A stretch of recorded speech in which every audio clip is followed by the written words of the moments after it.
सतगुरुदेव की जय। बंदी छोड़ कबीर साहेब जी की जय। बंदी छोड़ गरीबदास जी महाराज जी की जय।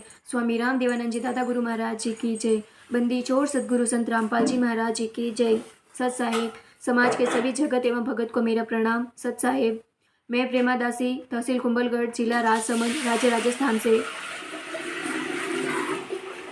संत रामपाल जी महाराज जो पिछले 9 सालों से हिसार जेल में बंद है, और ये राष्ट्र समाज सेवा समिति वाले ये गुरुजी के नाम पर पूरे देश में फर्जी सतलोक आश्रम खोल रखे हैं। विदेशों में भी नामदान दे रहे हैं, विदेशों में भी आश्रम भी बना दिए इन्होंने। लेकिन अभी तक इन्होंने गुरुजी की जमानत के लिए कभी गए ही नहीं है। गुरुजी की जमानत करवाना ही नहीं चाहते, क्योंकि इन्होंने ही तो बंद करवाया गुरुजी को, ताकि ये पैसा कमा सके, अच्छे से भक्तों को लूट सके। चोटी का पाठ का दान दशवांश मांग मांग के लेते ये भक्तों से। गुरुजी जब मतलब आश्रम में, सतलोक आश्रम में जब सत्संग करते थे, उन्होंने कभी किसी भगत से 1 रुपया तक नहीं मांगा। और उन्होंने सत्संग में साफ साफ कहा कि ना तो मांगा और ना कभी मांगेंगे वो।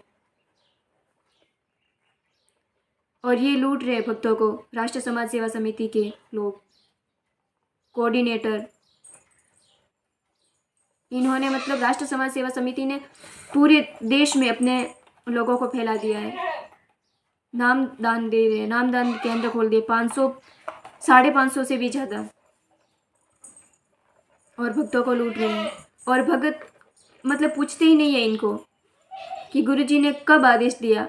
बोलते हैं कि गुरुजी का ये आदेश आया, गुरुजी का वो आदेश आया है। झूठ बोलते हैं ये लोग। इनसे अब बोलते हैं कि गुरुजी जेल से बाहर कब आएंगे, तो बोलते हैं वो तो परमात्मा है, वो तो, उनको कौन जेल में डाल सकता है, वो तो कभी भी अंदर जा सकते हैं और जब उनकी मर्जी होगी वो बाहर आ जाएंगे। क्यों, ऐसा क्यों? जब बरवाला आश्रम पर पुलिस वालों ने चारों तरफ से बरवाला आश्रम को घेर रखा था, उससे पहले ही इन राष्ट्र समाज सेवा समिति के लोगों ने ब्लैक कमांडो बना दिए थे गुरुजी की सुरक्षा के लिए। क्यों? तब तो वो गुरुजी थे, और जेल में जाने के बाद परमात्मा हो गए वो तो परमात्मा थे ना, उनको तो सुरक्षा की आवश्यकता ही नहीं थी। तो ब्लैक कमांडो किस लिए बनवाए थे? अब सब जगह फर्जी नामदान चला रहे हैं, सतलोक आश्रम खोल रखे हैं। और अगर इनको कोई पूछे कि गुरुजी का अगर आदेश आया है तो वो आदेश पत्र बता दे हमें, ये बात को टाल देते हैं। ये बोलते हैं आपका नाम खंड हो गया है, नाम शुद्ध करवा लो, आप अपना पाठ करवाओ, ज्योति के पैसे मांगते हैं ये।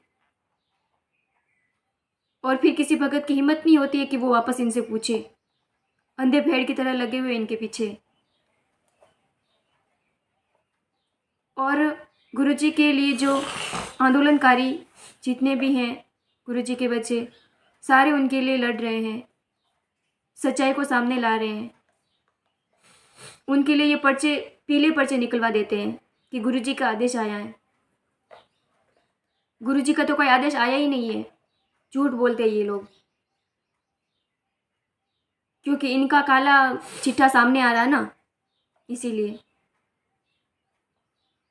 और जो ज्ञान अमृत एवं षड्यंत्र का विश्व पुस्तक है, जो बिहार के शशि भूषण दास जी ने लिखी है, उसको भी बोलते हैं कि, उसके लिए भी बोलते हैं कि नहीं पढ़नी है पुस्तक किसी और की लिखी हुई, वरना आपका नाम खंड हो जाएगा।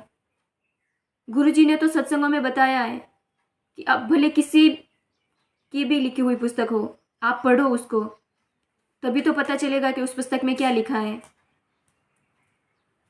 पुस्तक पढ़ने से किसी का नाम खंड नहीं हो जाएगा।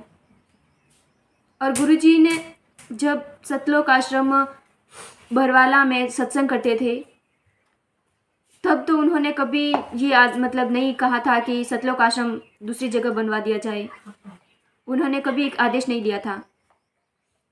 गुरुजी के रहते सहते इन्होंने फर्जी नाम देना भी शुरू कर दिया था। गुरुजी जब नाम दे रहे थे, तब मतलब छुप के इन्होंने वीडियो बना दिया था,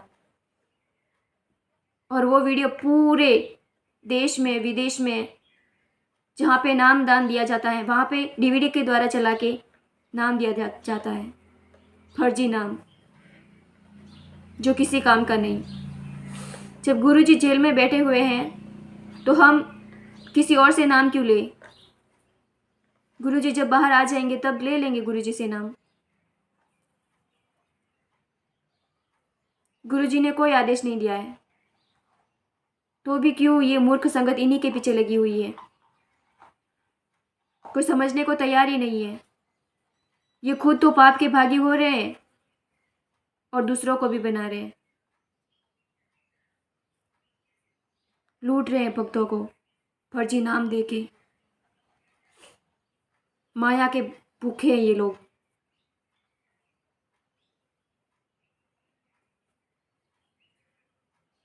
सत साहिब।